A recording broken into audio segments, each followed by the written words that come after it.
Welcome everyone, welcome to a very very important session today. आज का session उन सब के लिए इंपॉर्टेंट होने वाला है जो इस ईयर सिंसियर है, सीरियस है, बैंक एग्जाम्स और सिमिलर एग्जाम्स को टारगेट कर रहे हैं और क्रैक करना चाहते हैं। You see, because we are going to take a very important topic today, and that is how should you prepare your grammar for competitive exams.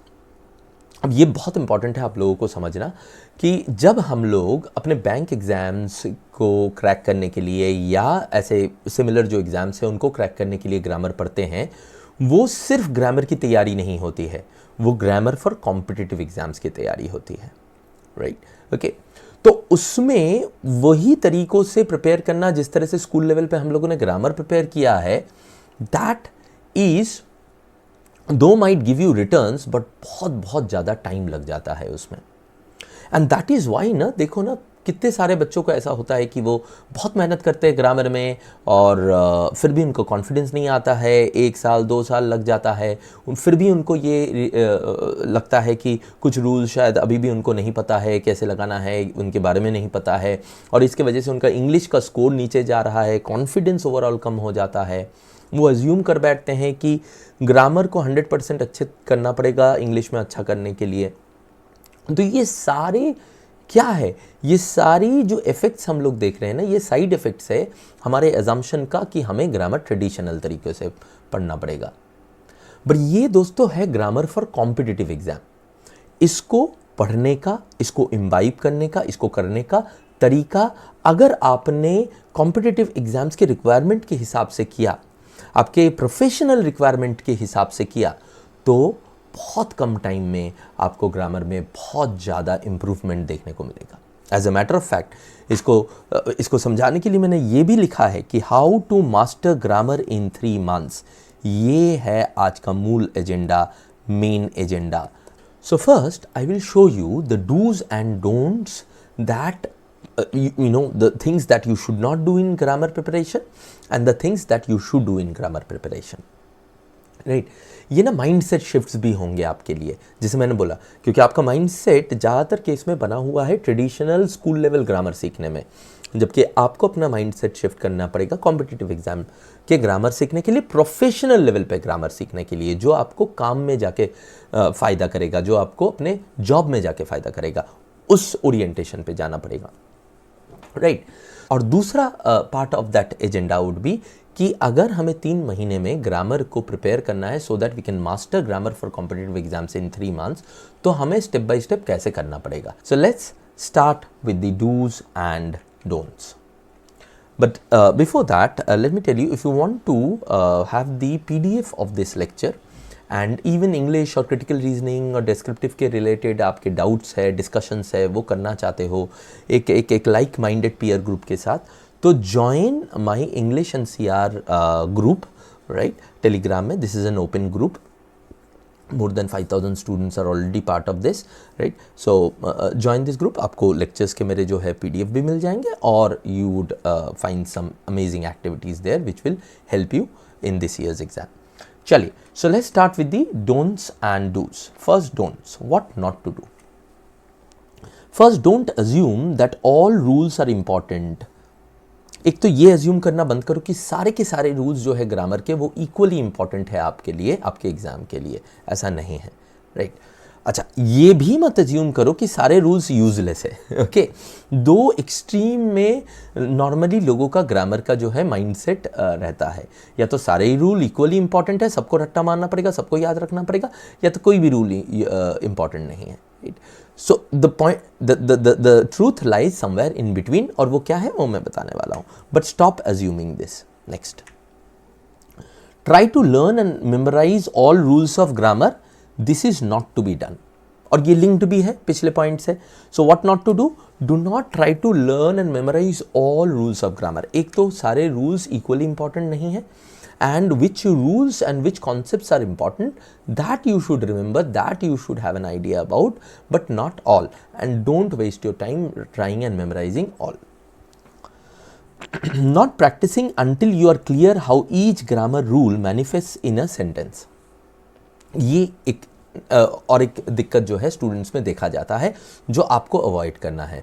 तो मैं क्या चाहता हूँ कि देखो, लोग जो गलती करते हैं वो आपके सामने मैंने दे दिया है, ताकि आप as my student do not do that mistake, right? यही तो मैं चाहूँगा ना, so that when you encounter my sessions, lectures, what is our purpose, कि हमें कुछ ऐसा मिले जो बाकी लोगों के पास नहीं है और हमें उसका फ़ायदा मिले, right? So these are those things. ये जो भी मैंने what not to do red में लिखा है, ये वो चीज़ें हैं जो लोग गलत करते हैं, आपको मैं बता दे रहा हूँ ताकि आप इस गलती से बच सको। सो not practicing grammar questions until student is clear कि भाई सारे रूल्स कैसे मैनिफेस्ट करते हैं सेंटेंस, ये गलत है, ऐसा मत करो। क्या करना है उसके बारे में मैं बताऊंगा। Don't be afraid of mistakes. ये एक बहुत बड़ी प्रॉब्लम है, खास करके इंडिया में स्कूल लाइफ से हमें मिस्टेक्स से डराया जाता है। गलती मत करो, गलती करोगे तो नंबर कटेगा, ये वो। So, but the point is that our learning is dependent upon the mistakes and the understanding that we get from those mistakes. So, doing mistake is a part of our learning process. So, don't be afraid of mistakes. Obviously, एक ही mistake को repeat नहीं करते रहना है, उसके लिए हम लोगों को जो जो चीज़ें करनी है वो मैं बताऊंगा, but don't be afraid of them. Go back to rememorizing the rules multiple times. अब देखो, यही चीज़ होती है कि जब हम अपनी गलतियों से बहुत ज़्यादा डरते हैं, बार बार हम अपने रूल्स पे जाते हैं, उनको रट्टा मारने की कोशिश करते हैं, देखते हैं कि कुछ रूल छूट तो नहीं गया, प्रैक्टिस नहीं करते जब तक सब कुछ नहीं समझ में आएगा सोच के, राइट? और वो सब कुछ कभी समझ में नहीं आता है। Assuming that there is only one way to write a correct sentence, ये फाइनल डोंट है कि आप ये एज्यूम करके मत चलो दोस्तों कि एक सेंटेंस को लिखने का एक ही तरीका सही है, उसको अलग अलग तरीके से हम सही लिख सकते हैं। तो इसीलिए अगर किसी स्ट्रक्चर को आपने कहीं पे देखा है और दूसरे सेंटेंस में उस स्ट्रक्चर का कुछ वेरिएशन आपको दिखता है, तो आपका माइंड ओपन होना चाहिए कि ये भी सही है, ये भी सही है, राइट? ओके, ऐसा होता है और वो सारे लैंग्वेज के साथ होता है। इंग्लिश में ही क्यों, आपके मदर टंग में नहीं होता है क्या? एक ही चीज़ बोलने के मल्टीपल वेज होते हैं। बट जब हमें इंग्लिश पढ़ा जाता है, या हम लोग जब खुद इंग्लिश पढ़ते हैं, तब कहीं ना कहीं हम एज्यूम कर लेते हैं कि that's the only way it can be written. Don't do that, ठीक है? अब ये तो हो गया कि दोस्तों क्या नहीं करना चाहिए, तो इसके बदले में क्या करना चाहिए वो दिखाता हूँ। First, start learning grammar with error approach. देखिए, मैंने क्या कहा था कि हमें करना है ग्रामर फॉर कॉम्पिटिटिव एग्जाम्स, हमें करना है ग्रामर फॉर प्रोफेशनल लाइफ। जब हम जॉब में जाएंगे तब हमें जो ग्रामर चाहिए है, और ये ग्रामर पता है क्या किस तरह का है? ये यूटिलिटी ओरिएंटेड ग्रामर है।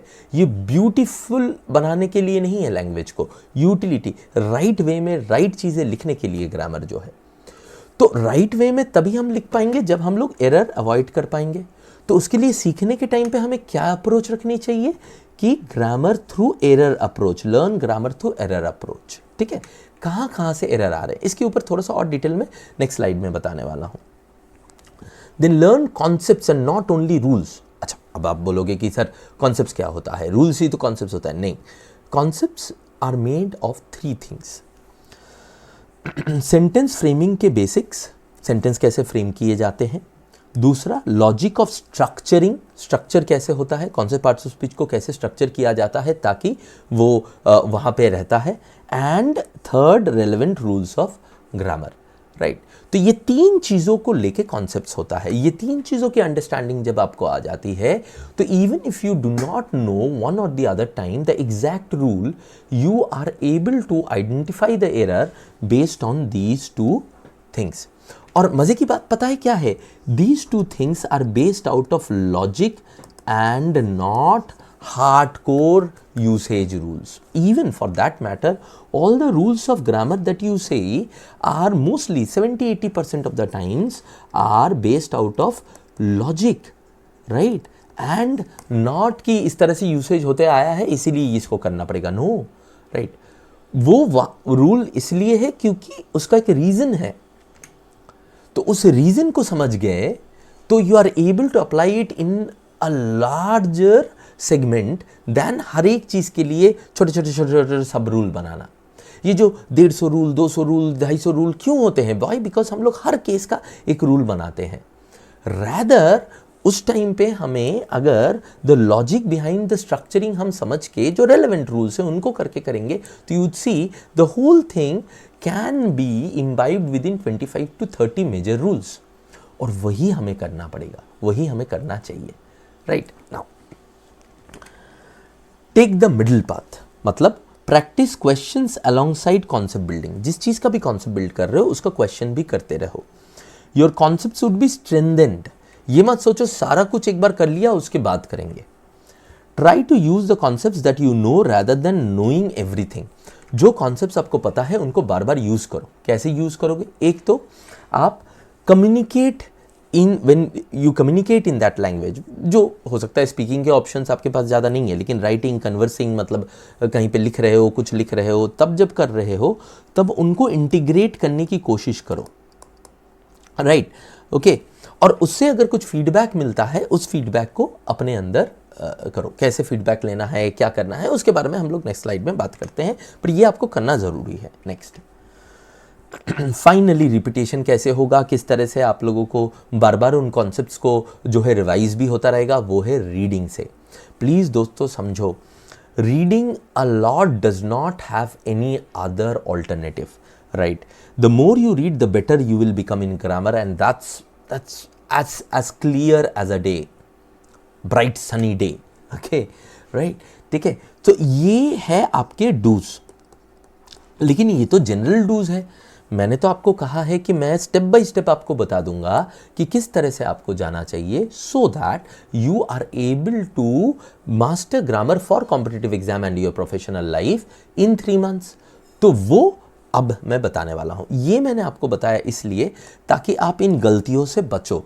अगर इनमें से कुछ भी आप कर रहे हो तो आइडेंटिफाई करो। इवन कमेंट सेक्शन में भी बोल सकते हो कि सर पता है मैं ये वाला कर रहा था या ये वाला करता था, ठीक है, तो कमेंट सेक्शन में डालो ताकि यू वुड ऑलवेज रिमेंबर कि मैं ये कर रहा हूँ, सर ने बोला है ये नहीं करना है, and will have to replace by this.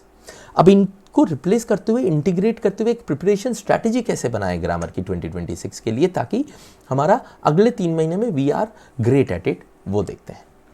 What and how to do, specifics, ठीक है। इसके लिए हम ग्रामर को भी कैप्स मेथोडोलॉजी से सीखेंगे।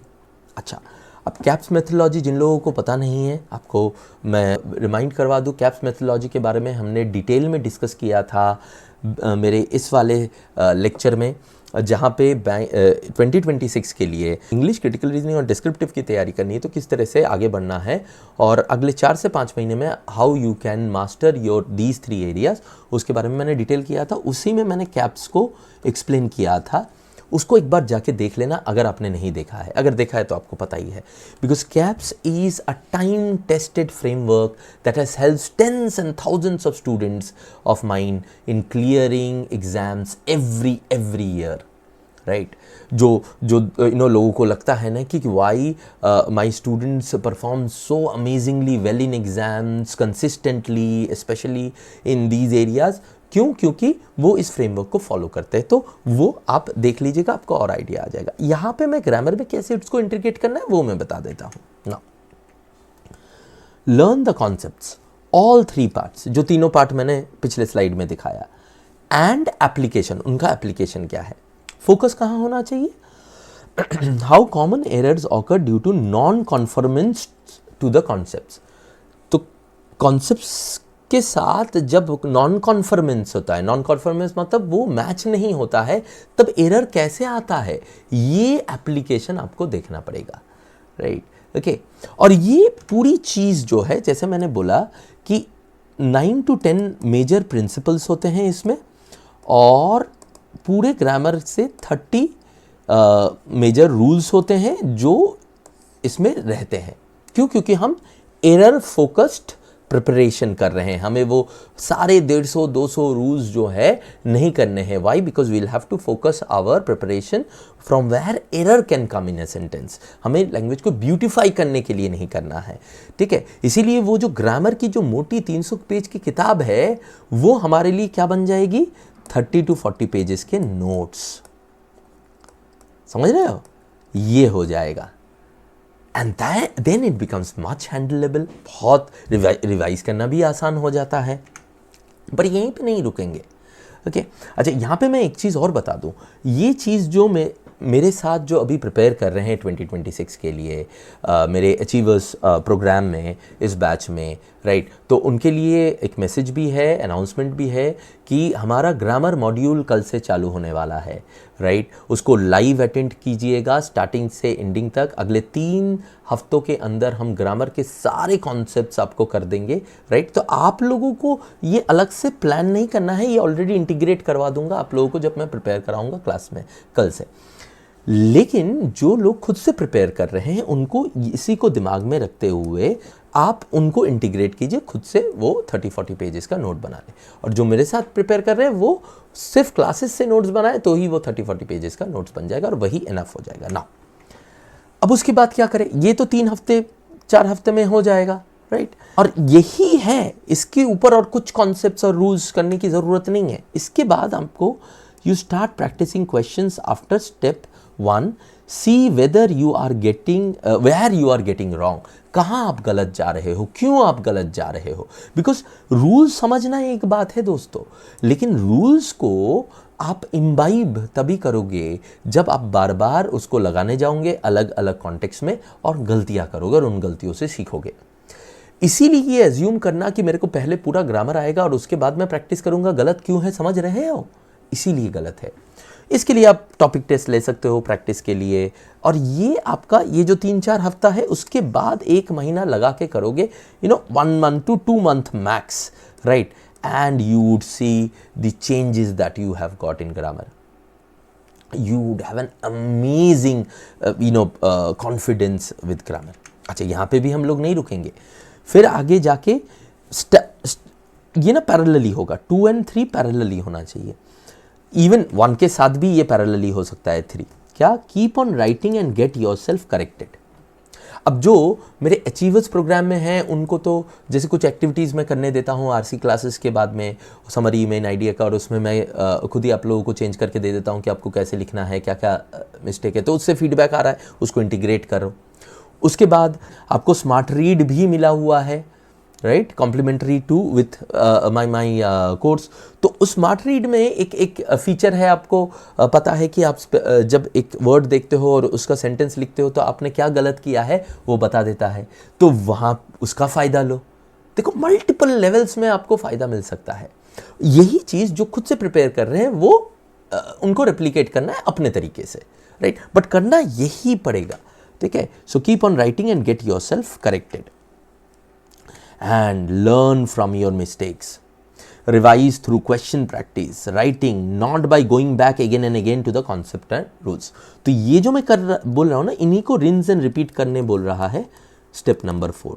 rinse and repeat, बार बार यही करना है, राइट। यही करते रहोगे, 1 से 2 महीने के अंदर you would be master at grammar for competitive exams.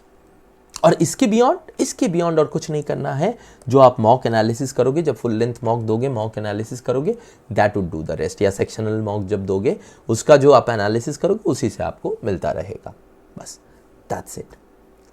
So in such a step wise well organised way you can master grammar in the next 3 months if you want. So thank you very much. Achievers programme में जो students हैं उनसे मैं कल मिलूँगा grammar 1 के साथ। Don't miss that lecture live. और बाकी जो मुझे यूट्यूब पे फॉलो कर रहे हो, see you in the next lecture on YouTube very soon. Thank you very much, all the best and bye bye.